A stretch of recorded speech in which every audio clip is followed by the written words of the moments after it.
All right. Hello, everyone. We're going to get started. On behalf of the Office of Alumni and Parent Engagement here at Bryant, welcome to the start of our spring webinar series.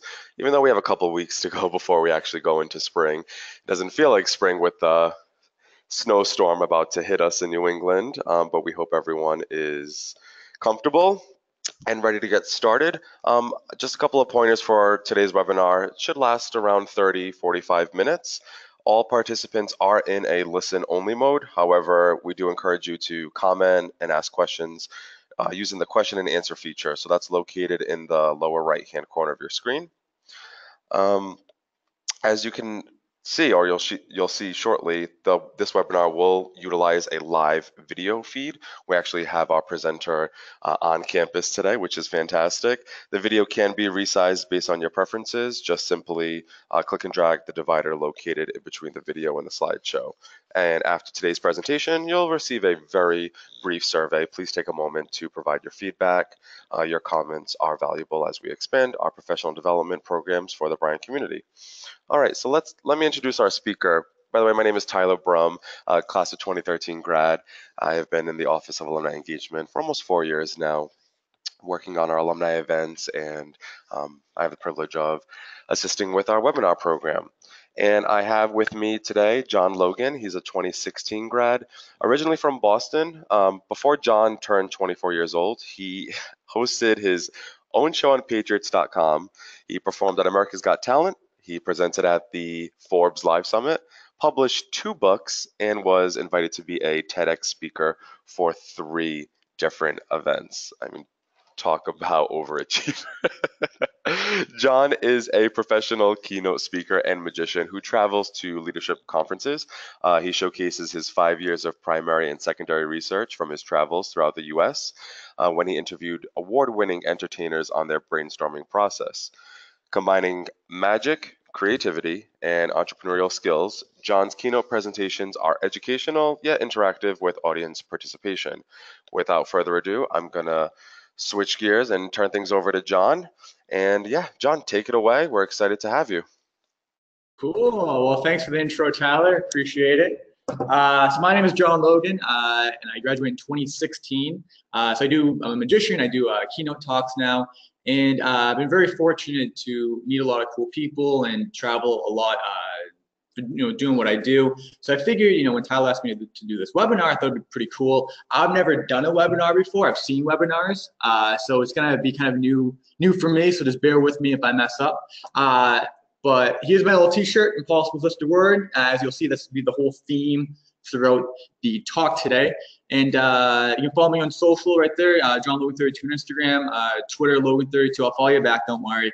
And yeah, let's get started. All right, so before I kind of begin dive into my research here, I want to try a quick experiment. So just imagine the year is 1700, right? And you're sitting on a park bench in Boston, and you think to yourself, what if one day we could see the entire city of Boston within 10 minutes? That'd be pretty cool, right? And see the entire city of Boston within 10 minutes. And your optimistic friend overhears you and says, yeah, right, that would be impossible. Stop daydreaming, right? They don't believe you. You can never see the entire city of Boston, within 10 minutes. So you give up. It's all right, though. But let's fast forward. Now think about it. What could you do in 2018 to see the entire city of Boston within 10 minutes? Now, I know there's multiple things that you can do to see the entire city of Boston within 10 minutes, but just for explanation purposes, let's just use an airplane for an example. Now, an airplane was created in 1903. So an impossible idea in 1700 became possible in 1903, 203 years later, which is pretty cool if you think about it. In 1700, people thought it would be impossible to see the entire city of Boston within 10 minutes. Now, there's multiple ways now you can use an airplane. So it's pretty cool. Let's try another example. Let's fast forward to the year 1950. Okay, and again, you're sitting on a park bench and you think to yourself, well, that's a cool airplane that just flew above me. I'm curious where that airplane's going. Maybe Aruba, Florida, Bahamas, wherever. So you think to yourself, what if one day we could look up at an airplane in the sky and instantly know the destination? That'd be pretty cool, right? Again, your optimistic friend overhears you and says, yeah, right, that'd be impossible. Stop daydreaming. You can never know the destination when an airplane is flying above you at any moment. Oh, you see an airplane. Oh, I know exactly where that airplane's going. Like, that'd be impossible. You can never do that, right? So let me pose this question to you. What could you do in 2018 to know the destination of an airplane that's flying above you? So imagine, you're sitting on a park bench, or, you're watching Netflix, in the living room, and all of a sudden you see an airplane that's flying above your house or somewhere, and you say, wow, I can instantly know where that airplane's going. So this one's a little bit harder, but it's actually really cool. It's actually Siri. Yeah, Siri was created in 2008, so an impossible idea in 1950 became possible in 2008, 58 years later. And it's really cool. Check this out. If you ask Siri, what plane's above me right now, it'll actually tell you all the flight numbers. You just click on the flight number, and you'll know exactly where it's going. It really freaks me out. It really freaks me out. But think about that. That's like really, really cool. At any moment, you can know where an airplane, where it's going, that's above you. Like, I found that really, really cool. And if you said that, 1950, that could be possible, people would think that you're nuts, right?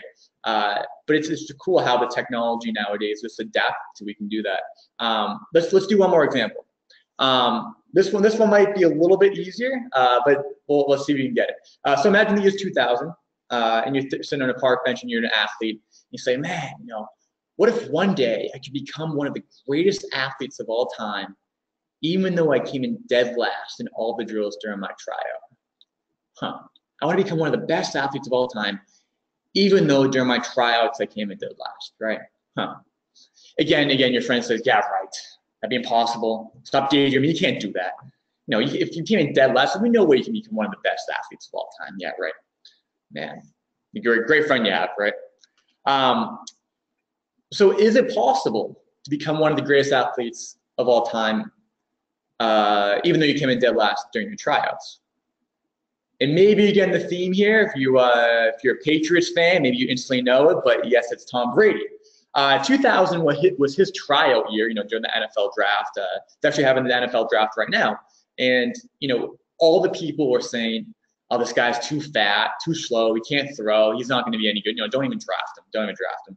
And the Patriots picked him up, and 18 years later, his impossible vision came to life. And in my opinion, he's the greatest of all time.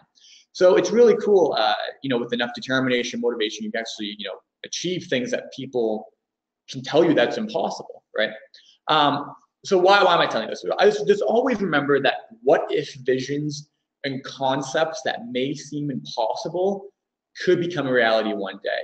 I know if you have a crazy idea and you try to propose it to someone, and they say, oh, yeah, right, that'd be impossible. You can't do that. Well, I just explained three situations to you that an impossible vision at the time, that if I just say the facts to you, that's impossible, became possible. So just kind of keep that in the back of your mind. And hopefully by the end of today, you will actually realize the strategies that I teach you, you can actually achieve your impossible goals. So who is this person? Who is this random person talking about cell phones and, airplanes and Siri and Tom Brady and football? My name is John Duke Logan. People call me JDL for short. Yeah, that's John Duke Logan. Yeah, whatever. You know what I mean. So I work for the Patriots. I work for the NFL as well. I help them with content. I help them with their social media. Help them with digital content. Things like that, which is fun. And I'm a magician, and I wrote a few books. I do keynote speaking as well. So I've been doing magic for the past, 15 years. Wow, it's a long time. But I'm really fascinated about the creativity process that magicians actually go through and what you can actually learn from that, which I'm going to dive into right now. I don't want to talk about me. I want to have you leaving this webinar with valuable information. So pretty much the goal for today is, what can entrepreneurs, I consider you an entrepreneur, learn from magicians and entertainers regarding the creativity process to help solve problems and create a better society. In my opinion, entrepreneurs are people that want to help benefit society, help themselves achieve goals and help society. And I think that's the reason you're watching this right now to see what you can take away from this and apply to your own personal and professional life. So let's dive into this. So who will benefit from today? Anyone who wants to be more innovative in their personal and professional life. And it doesn't matter what job description you have. It can be product development, program development, employee engagement, customer engagement, marketing campaigns, fundraiser it is. Pretty much, if you want to develop a new idea or service to enhance your entrepreneurial skills, you will benefit from today. It can be whatever job you have. I guarantee you the strategies that I teach you today will actually help benefit you to achieve your personal and professional goals. So it's going to be really fun, really, really fun. And before I continue, I will be doing a quick magic trick for you through the webcam in a few minutes. Just stay tuned for that. So what is innovation? The definition that innovation is not creating something completely new, but rather adapting existing ideas and applying different knowledge to those ideas. Now, a lot of people confuse innovation from creating the next Facebook or the next Uber or the next Airbnb. But if you think about it, those are just end results of people taking what they already know and just doing a new twist to it. And I think that's exactly what innovation is. So there's three types of innovation. I'm going to be talking about creativity and innovation today a lot. So I just want to kind of categorize it so you can get a sense of exactly what I'm talking about. So there's three forms. Management and work organization, which is essentially the exploitation of human resources. And if you can be more innovative in this type, it will enhance a better work environment, therefore creates better culture for you and your team. Processes, the changes of improvement to methods, which increases productivity, therefore lowers cost. And then products and services is the last type of innovation. Now, there's more types of innovation, but I like to categorize these into three of them, just because it makes it easier to explain and easier for you to understand. And when I say innovation, most likely when the first thing that pops into their minds are new ideas, products, and services.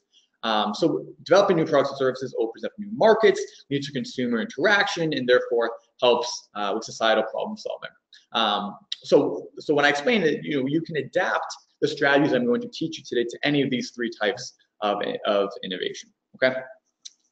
And before I did all this research on creativity, I said, well, is there an actual problem with society? Are people actually looking to be more innovative? Or are people looking to be more creative? Because then all my research and all the time and effort would be meaningless if there's actually not an issue with it. But in 2014, CEOs were actually surveyed. Around over 1,000 CEOs were surveyed, and they said that innovation was tied for third for challenges that they were struggling with within their company, which I found really, really interesting. And again, let me just go back 1 second here. These are three types of innovation. So they were struggling with one of these three types or all of these types of innovation, okay? So that was in 2014. So obviously more technology nowadays. If you look at a lot of these big established companies nowadays, a lot of them are struggling right now to keep up with the technology, to keep up with times, and they're really struggling with innovation. So I thought it was really unique to say, what can I do with my background as a magician to help these other companies? Not in terms of misdirection or manipulation, but in terms of how magicians think, how we get to point A to point B, and can I help CEOs or people with established companies or startup companies with their innovation process, okay? So let's just kind of break down the definition before I get into the strategies here. If you look at the magician definition, it's an entertainer who is skilled in influencing specific thoughts and or producing illusion by sleight of hand, right? That's kind of what a magician is. An entrepreneur is a person who wants to own a business, which I think is the most, I think when you say entrepreneur, that's what people think of right off the bat. Or it's actually a person who wants to change something about the world and make a difference, which is you, the viewer right now.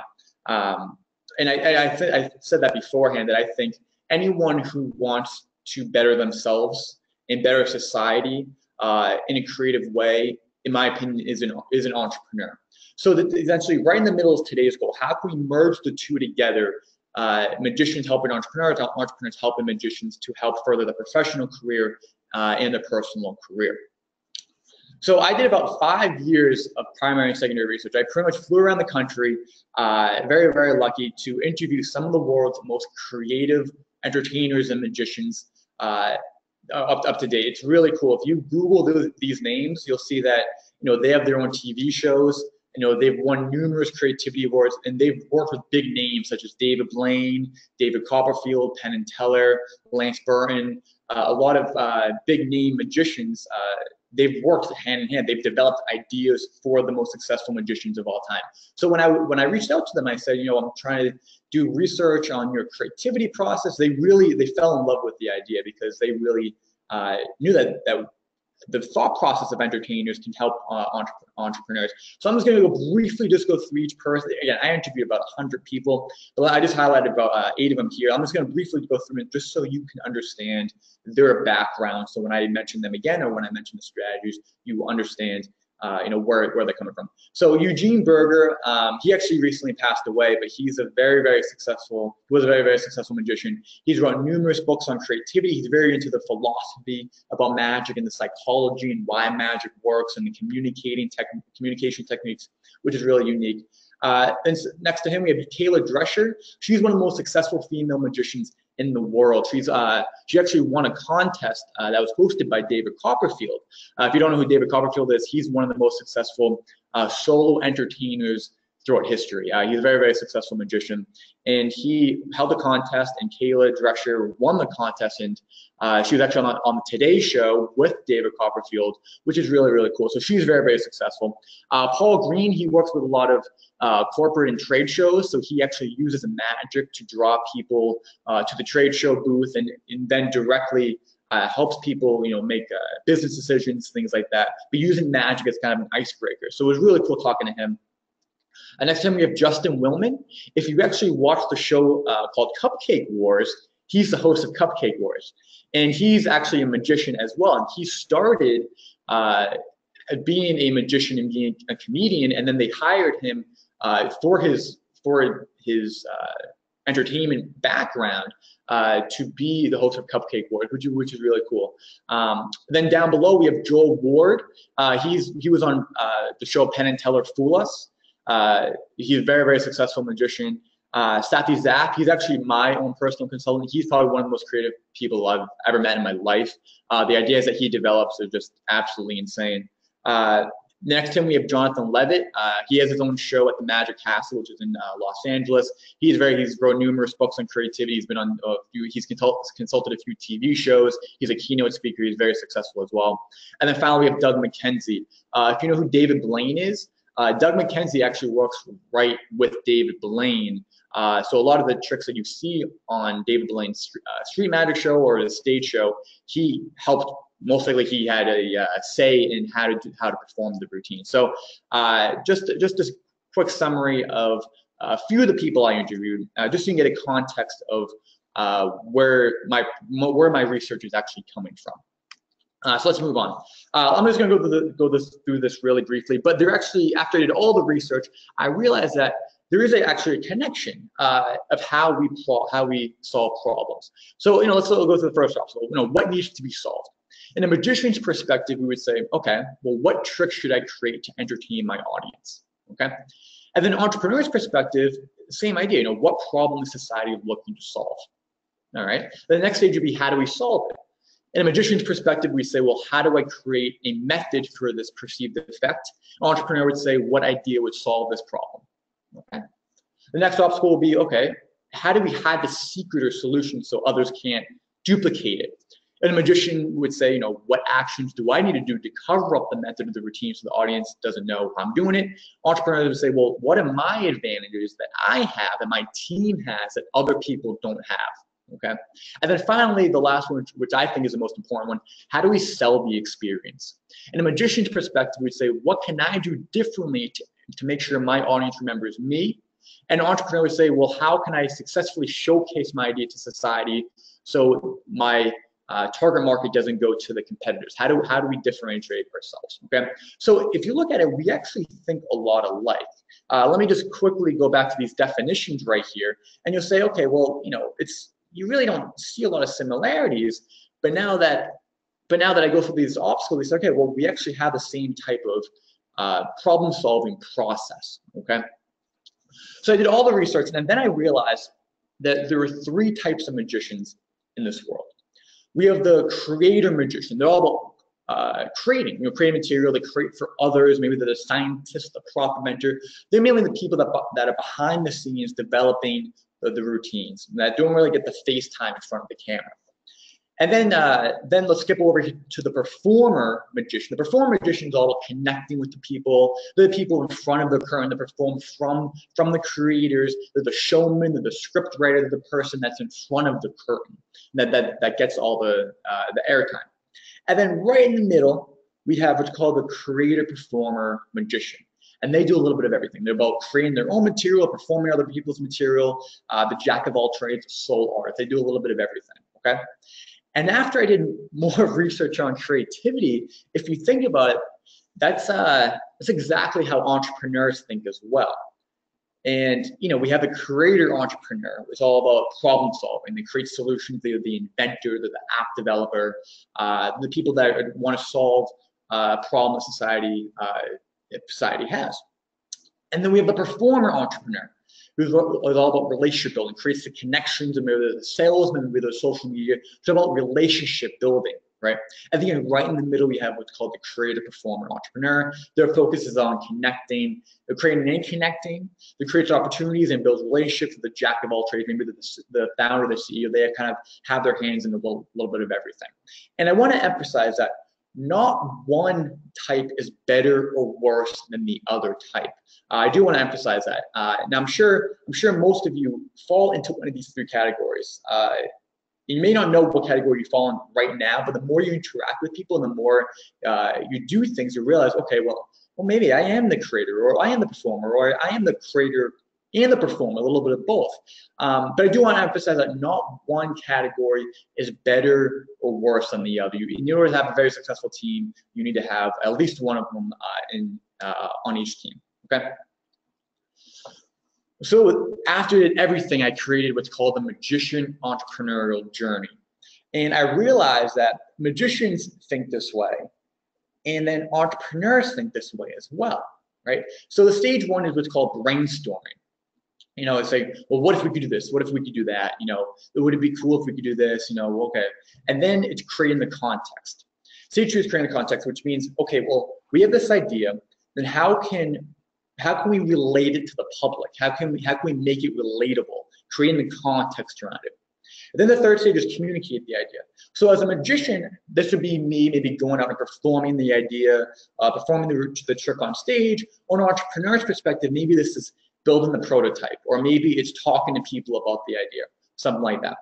Then it goes to feedback, stage number 4, which is all about, what do people like, what do people not like about it, and then you go back and tweak the idea, and the cycle begins again. And I realize that that's exactly how magicians think, and then that's exactly how entrepreneurs think as well. So it's pretty cool. Now I'm actually going to perform a routine right now that's kind of cool. Let me try this here. Now I was trying to think of a trick to do. It's using webcam, because it's hard to do a trick with the webcam. But let me just see if I can see my camera here. 1 second. Oh, there we go. Perfect. Okay. So here we go. Okay. So I just grabbed a deck. Actually, Tyler just gave me this deck. So thanks, Tyler. There we go. His deck cards right here. As being a magician, it's hard because when you're performing magic to other magicians, they like to try to figure it out. It's like, oh, okay, so you do the move there, so you do the move there. So you have to be really, really slick performing to other magicians. All right. So this is actually kind of cool. So if you see the cards right here, so I actually developed a cool idea to do here, right? So you have the cards right here, and the cool thing about doing magic is if I just do this, so now it looks like there's really no sleight of hand moves there at all. But the cool thing is that if I do that in front of magicians, I did the move so fast that they don't even pick that up. Because if you look at it now, actually just separate the entire deck all into black, and then all into red cards. Which is pretty cool. So I was trying to think of a way. I was trying to think of a way to do a cool visual trick for you guys. So there you go, right there. Maybe I'll do something at the end as well. But let me pause before I dive into each strategy. And we're going to do one strategy per phase here. So we'll do a strategy for brainstorming, strategy for create the context, strategy for communicate the idea, strategy for feedback, and strategy for tweaking. Are there any questions so far? I know I talk really fast. Any questions right now? No. Okay. Cool. If you have a question, just just type it in the little chat feature, and I'm more than happy to answer. So let's just dive into the first strategy here is brainstorming. Brainstorming is opposite object. So I did a lot of research on each strategy, but if I explained all the strategies per phase, then we'd be here until next Tuesday. So I'm just going to explain one strategy per phase that I think will benefit you, and that magicians use that I think will benefit you as well. So the first idea is opposite object, okay? In a magician's perspective, if I said the word magic to you, most likely you would think of a bunny and you would think of a hat, right? Very stereotypical, which is fine. I don't do any of those tricks. I know some magicians who do those tricks, but if you think about it, you think about hundreds of years ago, someone was sitting down, they said, okay, I have my pet bunny, and I got my top hat here. What if I could show my hat empty, then do some weird magical gesture, and all of a sudden pull out a bunny? So they created the most iconic trick of all time, which is the appearing bunny. But if you think about those two things have nothing to do with each other. A bunny and a hat became one of the most iconic tricks of all time. So a magician, if you look at a lot of the tricks that magicians do, they'll take two things that really have nothing to do with each other, and they'll merge them together to try to think of a routine. Now, the same thing as an entrepreneur. If I was told you, okay, I want you to think of a business idea that has to do with an industrial assembly line and cheeseburgers. Like, well, John, that's kind of tough. An industrial assembly line and cheeseburgers. Two things that have nothing to do with each other. Well, you may have heard of a company called McDonald's. That's exactly what McDonald's did, right? So if you look at a lot of companies nowadays, they take two things that have nothing to do with each other and they merge them together to develop an idea. So just exercise to help. So if you're trying to brainstorm different ideas, maybe doing a fundraiser or a new product or a new service or a new marketing campaign, have your team bring in random objects from home and just sit around to see if you can just combine them together. I'll just give you a really quick example for a fundraiser. So I listed a few things here. We have sunglasses, keys, cards, phone, mugs, cupcakes. Let's just use the first one and the last one. Let's use sunglasses and cupcakes. So let's say you're trying to let's say you're a company or maybe a student organization and you're trying to do a fundraiser and trying to get more money. You could do this. You could take a pair of sunglasses and then black them out. So so if you put them on, you can't see anything. So just take a sharp and just black them out. Put them on, you can't see anything, and you get a partner. And you have cupcakes and ingredients in front of you. And the person with the glasses on, they can't say anything, but your partner has to instruct you on how to make the best cupcake. Okay, so you're building a cupcake blind, right? Which is cool. So you just get different teams, get different pairs, and just pitching $5 each to be on a team, and then have someone judge the cupcakes at the end, and the best team, all the money goes back to the organization, the goals goes back to a nonprofit, or all goes back to raising money for something, right? So that's just a cool idea. Just see if you can just merge ideas together.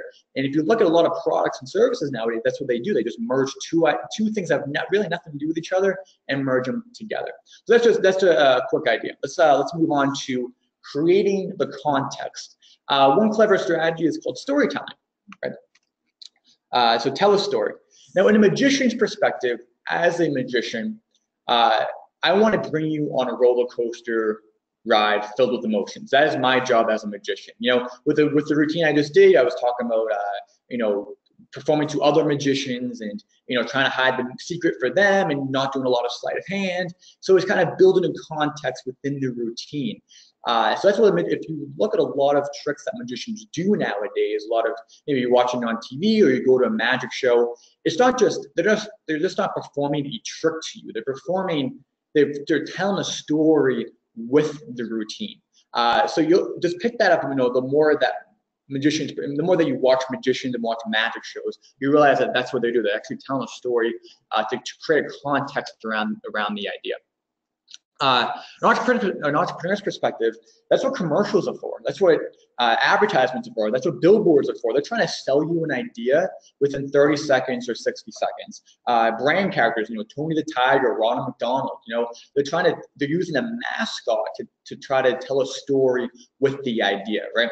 That's why when I watch the Super Bowl, I love to watch the commercials, because I try to, I'm sure we all do that. We try to guess what the product or service is before they reveal it at the end, which is really cool. I would actually recommend if you YouTube extra gum proposal, something like that. And there's a commercial out there for a pack of gum called Extra Gum. And essentially the whole idea is that the two high school sweethearts, and their kind of inside joke is that they give each other pieces of gum and they'll write a note on the wrappers, right? And at the end, you see that the boyfriend had all their special memories written down on the wrapper, right? And I don't want to spoil the end for you, but it's really, really cool. And I actually cried during that commercial. Yeah, so I cried during a commercial for a pack of gum. That's how effective I thought it was. It has like a gazillion views on YouTube, but think about it, like a video for a pack of gum went viral because of their storytelling techniques. So I thought it was just incredible. So again, if you just go to YouTube and you type in extra gum proposal, something along those lines. I think it's Sarah, and I forget what the guy's name is, but you'll see what I mean. So it's a terrific commercial. So this kind of exercise to help to tell a story. Just remember that personal stories and gossip make up 65% of our conversations. The more that you talk to people, you'll realize that a lot of it, majority of the conversations, are either personal stories or gossip and things like that. So just keep that in mind. Another example is don't state the obvious. Create an experience around your idea. So for instance, if you go back and rewatch this video, you remember in the beginning where I said I was trying to tell you what an airplane was. So rather than saying, okay, we have this big machine thing that has wings and you can put people inside it and it can float. If I said that to you, you'd be like, John, what are you talking about? Right? But if I said, imagine you could see the entire city of Boston within 10 minutes, right? I'm building an experience around the idea, and it instantly draws people in. So don't state the facts, or don't state the obvious about your idea or your product or your service or your fundraiser or whatever you want to do. Create an experience around it. And that's what people are gonna draw. I'll be very fascinated by that. The third thing is twist endings. A lot of magicians nowadays, if you watch magic shows, you'll see that they'll pretend they mess up, and then all of a sudden they'll do some sort of new reveal, which is really clever. Because it puts an audience in one direction, all of a sudden goes into an opposite direction, which is really cool. So let's say you're Apple, right? So let's do a entrepreneur's perspective. Let's say you're Apple, and you're coming out with the iPhone 32, right? iPhone 32. And you tell people it's waterproof, it has all these cool features, all this stuff, right? Okay, it's going to be released on September 1st. Okay, so you put out the press release, you're going to your whole marketing campaign on September 1st, and then all of a sudden you say, oh yeah, guys, I forgot to tell you, if you drop it from the Empire State Building, it won't crack. Right, and you say that the day before it gets released, right? So it's one twist, it's one detail you don't tell them until the very, very end, and it gets people like, wow, okay, yeah, that's cool. So you leave out one little detail. So this little twist ending concept, which is pretty cool. Let's move on. So let's move on to the third phase, which is communicating the idea. Again, as a magician, I would say this phase is more of me going out and performing my new idea, or an entrepreneur's perspective, you say, okay, well, let's go out and actually tell people about it, or maybe you're building a prototype, things like that. So an exercise that I would actually do before you go out and tell people about it is do team improv classes, do team improv games. It's because as a magician, what if I mess up? I can't let you know that I messed up on stage, right, in front of thousands of people. What's my plan B? So I interviewed, around 100 people for all this research, and about 90% of them said that they came from some sort of improv background, which is really cool because they have to think on their feet. I'll tell you a funny story. So one time I was doing a show, and someone's phone went off during the show, and they said, "Oh, John, I'm so sorry, I'll put my phone away." And I said, "No. Pick up the phone, and ask them to think of a playing card, right?" So I don't know who this person is. They pick up the phone. Okay, hey, I'm at a magic show.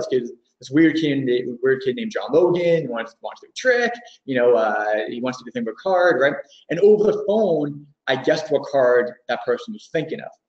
So doing improv, you have to take advantage of opportunities. What if I mess up? What if I try to guess something and it goes wrong? What's my plan B? So as a magician, we're trained to do improv at any moment. Entrepreneur's perspective, are you prepared for any external events? Let's say you have this big fundraiser going on, and it's gonna be held outside and all this stuff. Well, what if it rains? What if someone gets sick? What if you lose electricity and you lose all your data? What are you going to do? So be prepared for any external events. Let's say if you're going into a meeting and beforehand the person said, okay, I'm going to, the investor says, okay, I'm going to do 5% or whatever. And they go in and say, oh, I want 10% now. Can you think on your feet? So external events. So exercise to help is actually watch the show Whose Line Is It Anyway? It's a very, very funny show. It's all about improv. And doing improv does two things. It builds what's called psychological safety. Now, psychological safety is the idea of building a team that people aren't afraid to take a risks. People aren't afraid to voice their opinions without being embarrassed. So you definitely want to do psychological safety. And by doing that, by doing team improv games and building psychological safety within a culture, it actually builds trust. So if something goes wrong, let's say you're at a meeting and something goes wrong, you can trust yourself and you can trust others that they can think on their feet at any moment. And that's exactly what team improv is. So then look at the controllables and look at the non-controllables. The controllables are thing, what's your new product, what's your new service, when are you going to do the release date, all this stuff. The uncontrollables are, again, maybe the weather, if someone gets sick, if you lose electricity, something like that. So do you have a plan B for each of those? So write down your controllables and write down your uncontrollables. Okay. Feedback. So this is actually, I think is the most important phase. What do people like? What do people not like? I think so many people nowadays go out and perform something, or maybe they build a prototype. They're trying to build a new company, and they don't find the opinion. They don't look out for the opinions of their target market. So a simple pros and cons list can go such a far way.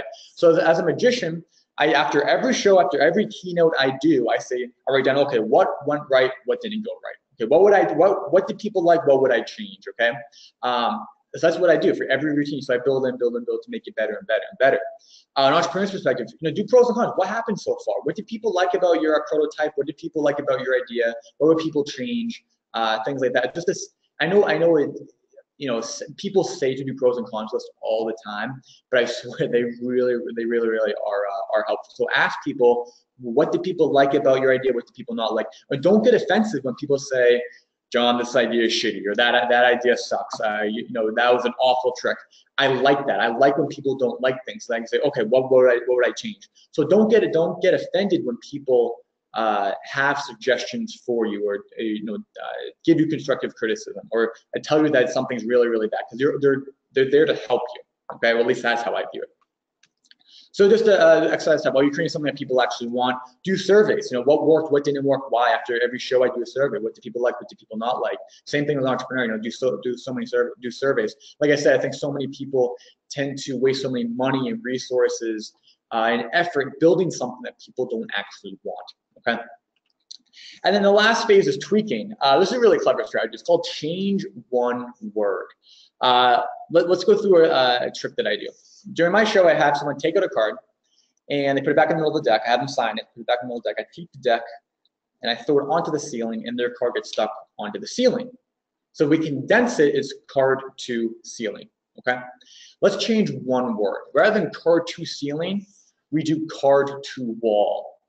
Okay, so I take the deck, I throw it at the wall, the card gets stuck on the wall. Okay, that's pretty good. Let's change another word. Rather than card to wall, we do card in wall. That's pretty cool. Okay, so you take the tag, you throw it at the wall, the card is actually inside the wall. That's pretty cool. Okay, let's do one more. Let's do, rather than card in wall, we do phone in wall. What if I took your phone, made it disappear, I had someone call it, and you could hear it ringing inside the wall, right? That's really cool. So you're taking an existing idea, condense it into a few words, change one of those words, and you develop a brand new idea with it. Let's do this through an entrepreneur's perspective. Let's do Facebook and Twitter. Now, Mark Zuckerberg wanted to create the social media platform where people could write down, what they're up to, all their political rants, where they're going on vacation, what they're doing this weekend, all this stuff, and it can be as long as they want. Well, Twitter came along and said, Zuckerberg, I like your idea a lot, but I feel like people are complaining that they don't want to read this long status. So rather than doing unlimited status, we do a limited character status. So it's 140 characters, and they recently changed it to 280 characters, right? And then let's say you're doing a fundraiser. So rather than doing a car wash, which again, that's to be cleaning cars, we do cleaning phones. So have people pay a few bucks, and they take their phone, you fix the cracks, and you wipe it down, and it's a brand new phone, right? So just an exercise to help is take an existing idea, condense it into a few words, and then change one word to think of a brand new idea, which I think is really, really cool. So here's just a summary of what I talked about today. We have brainstorming. You can use it with strategy for that. It's called opposite object. We take two objects that have nothing to do with each other, merge them together. Then you create the context, which is trying to make it relatable to the public, which is storytelling, or strategy to do storytelling. The third phase is communicate the idea, do team improv, because you can actually think on your feet when you're actually going out there communicating the idea. So strategy for that is to improv. Feedback, a simple pros and cons list, can go such a far way. And then finally, after you get the feedback, you say, okay, what can I do to change it? You tweak it. So you just condense the idea into a few words, change one of those words, and that's tweaking right there. So that's kind of everything I talked about today all into one slide right there. And that's pretty much it for me today. So this is my information right there. You can follow me on social media, John Logan32 on Instagram, Logan32 on Twitter. My website is www.johndukelogan.com. Email info@johndukelogan.com. There's my cell number right there as well. Feel free to shoot me a text. Check out my website. If you want to connect, more than happy to do it. I do magic shows, so some of my shows are only magic stuff, which is really fun. And then I also do a lot of keynotes on pretty much similar things I talked about today, but it's really fun because after every phase, I'll do a trick with the audience, which is really, really fun. So I do that. So you're walking away with valuable information, but also being entertained at the same time, which is really cool. So again, feel free to add me on social media. Feel free to email me. Check out my website to just learn more about me. You can see a few tricks I do, and have seen me performing to other people. There's my cell number as well. Feel free to, if you have any questions right now. I don't know if we have any questions. I'm getting a head nod. I'll let Tyler take over the Q&A and maybe see if hopefully I can give you a good answer. Sure. Yeah, I'll leave the screen up just so you can check me out and check all the stuff out. But yeah. Yeah, so I'm glad you put your contact info up, John. Someone did ask, can they contact you for just some further brainstorming with ideas? So that's great that you have that. Someone asks, if someone's stuck with an idea, right? They're in this rut.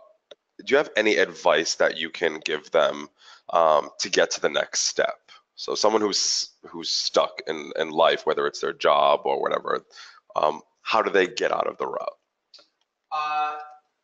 Yeah, so just thinking of ideas in general, I think the opposite object method that I explained is really, really clever. I actually had a student reach out to me that was in charge of one of the school's events, put on student events, things like that.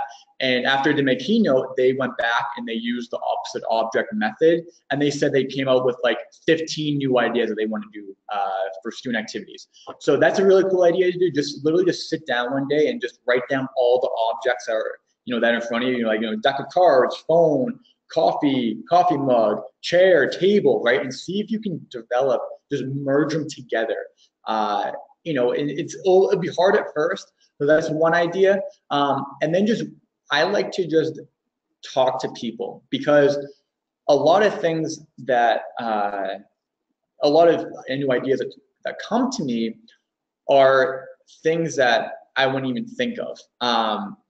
So when I try to develop a show, I go up to someone that has nothing to do with, has never seen my show before, and I say, what do you think would be a cool magic trick? Or what would you think would be like something that'd be impossible to do, right? And they say, oh, it'd be cool if you could do this. So I say, okay, and then I work backwards. So there's a few different ways. So it's all top down and bottom up thinking.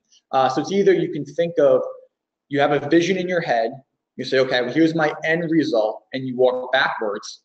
Or you can say, okay, here's what I know, how can I work up and develop an idea that way? So that's a technique that magicians use. Hopefully that answered your question. A cool actually idea that is, look at what you do in your free time. And you actually if you write down like what you do in your free time for like a month, you actually see that there's some sort of pattern of what you're actually really interested in. Even watching just Netflix, are there certain shows that intrigue you just by watching Netflix? Write down all the shows and say, okay, well, is there a common theme to these shows, or is there a common theme to what I like to do in my free time? Because by doing that, you really actually see who you are as a person without even realizing it. And then you can actually get to your core and say, okay, well, here are the things, here's what makes me tick, here's what makes me passionate about something. And then you can try to develop an idea around that. Hopefully I answered your question, but if I didn't, feel free to shoot me an email, shoot me a text. All right, so we have one more question from Troy. It's actually a great question. John, what is your impossible vision or goal? What is my impossible vision or goal? It's a very good question. I like to, as a magician, my goal is to achieve the impossible. So I guess this is a little bit ironic. Maybe that's the wrong word. Maybe that's the right word. But I like when I perform a trick, right?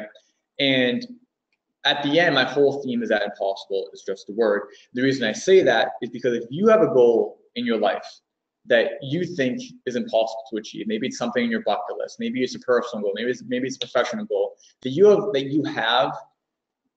think, okay, I can't. No, there'd be no way I can't do this. But you just witnessed magic, my magic show, which to me, magic is in any situation you think is impossible become impossible. To me, that's what magic is. Any impossible situation become impossible.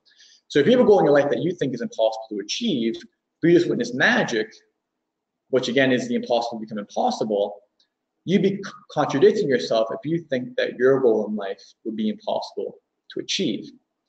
And I know that's kind of, it may not make sense at first, but if you think about it, actually, it makes sense. So I like when people have these goals in their life that they think is impossible to achieve, and they end up achieving them because they learned something from my keynote, or they saw something in my show and were inspired me. So I like helping other people achieve their goals. There are a few like big celebrities I love to perform to at one point. That'd be pretty cool. But Paul McCartney, Taylor Swift, that'd be pretty cool. Ringo Starr. But that'd be pretty cool. But so I have these really long-term visions, but I love helping people achieve their goals. Maybe that answer, again, if I didn't answer your question, just shoot me a text or shoot me an email. All right, perfect. So we're getting close to time, so I'll just give it a quick closeout right now. On behalf of all of us at Brian, I just want to thank John for coming to campus today and sharing his webinar with us. John, you're fantastic. We appreciate you. Most of all, I'd like to thank you all for joining us. So please look out for that brief survey in your email, a full recording of this webinar, and additional information, including John's contact information that he has up on the screen, will be available on our website this afternoon. Our website is alumniconnect.bryant.edu. So yeah, thank you, John, so much for doing this, and I'm sure we'll see you soon. Yeah, well, thanks again for having me. And yeah, I'd love to connect people. I love to help people achieve their goal. I love to perform magic. I have a very entrepreneurial, creative mind. So if you're stuck on anything, let me know. Connect with me on LinkedIn, Facebook, Twitter, Instagram, all those cool features. You know what I mean? There's too many apps nowadays. I can't keep track, but yeah, just connect with me. We'll figure something out. I love talking. Would love to help you out whatever I can. Yeah. So Perfect. thank you for having me. Appreciate it. No problem. Thank you, John, and have a good day, everyone. Take